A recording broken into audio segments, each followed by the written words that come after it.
No हाय। आज घर घर से यहाँ पर आ गए।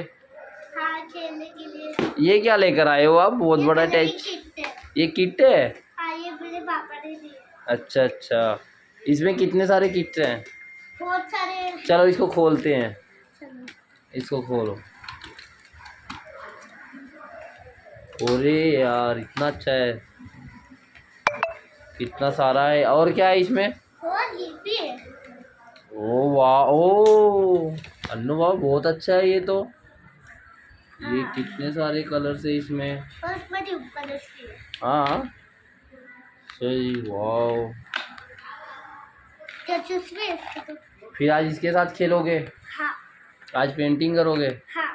देखो गाइस, बहुत ही अच्छा कलर्स है जो अन्नू बाबा हमारे घर से लेकर आइए खेलने के लिए। यहाँ पर पूल पे खेलेगी अभी हमारे साथ।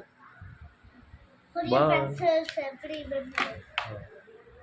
चलो चलो अन्नू, ठीक है, बाय कर दो। बाय। और लाइक एंड सब्सक्राइब करना और कमेंट करना मत भूलिए।